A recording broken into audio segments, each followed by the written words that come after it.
Hi everyone, it's Danny. Today we're going to discuss about Dendrobium Phalaenopsis type orchids and how to rebloom them. I believe this orchid is slightly underrated. It's constantly living in the shadows of the Phalaenopsis orchid. But if you're a beginner or you just don't have that much experience with orchids, I believe you should really give this guy a chance because it's so easy to care for and rebloom. You will not find it in the same wide variety of colors and patterns as a Phalaenopsis, but I believe you can find some colors and pretty patterns out there that will make you want to buy it. Now, I don't think there are any specific tricks you can do to induce blooming in this orchid. It's just that easy. But some aspects in its care do influence a good flower count, and why not a good flower spike count, because this orchid can actually produce multiple spikes from the old canes and the new canes.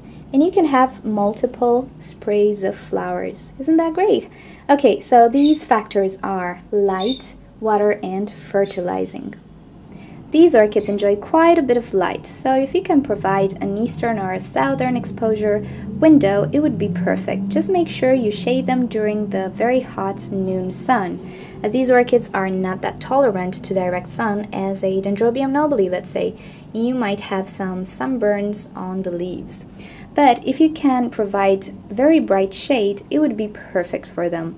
The lack of light can make a flower spike have less buds, or can make an orchid have less spikes or no spikes at all. So I believe light is one of the most important factors in reblooming this orchid.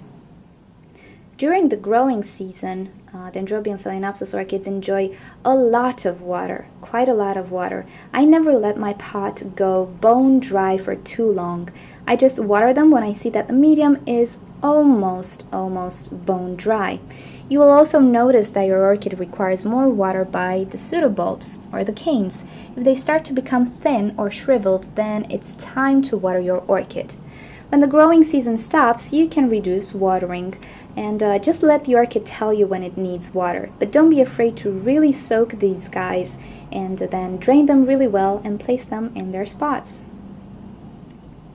During the growing season, I use fertilizer regularly, half of the recommended dosage every 2 weeks, and I use the higher nitrogen fertilizer because the new growth will really benefit from the nitrogen and it will grow faster and more vigorous than if you don't use any fertilizer at all. So a good fertilizer regime can make you have longer sprays of flowers and more flower spikes. Temperature-wise, these guys are really tolerant. If you can provide between 18 degrees Celsius at night and 25 or 26 even during the daytime, then all should be fine. I don't know if the temperature difference between day and night affects blooming. These guys seem to just bloom whenever the new pseudobulb matures. The flower spikes are actually emerging from the top. These are the first flower spikes, but you can have the surprise to have spikes emerging from between the leaves, also on the new cane, but on the old cane as well. So it's not a good idea to cut off the cane. The more canes you have, the more flower spikes you might have, so that's a really great bonus. And to add to the attractiveness of this plant, the Dendrobium Phalaenopsis type can bloom twice a year. Whenever a pseudobulb or cane matures, you can have one or several flower spikes on it. Okay guys, this is about it on how to rebloom Dendrobium Phalaenopsis type orchids. As you can see, it's really easy. Just pay attention to bright light, a good watering regime, don't let it go too dry for too long, and use proper fertilizer to enhance the new growth.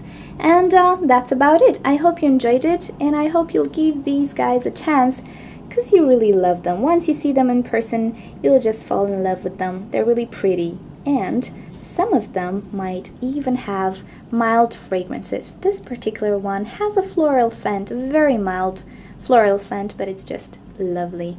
Okay, thank you for watching this video, and if you want to see more videos, please subscribe, and if you want to leave me any questions or comments, use the comment section below and I will get back to you. I'll see you next time. Bye bye!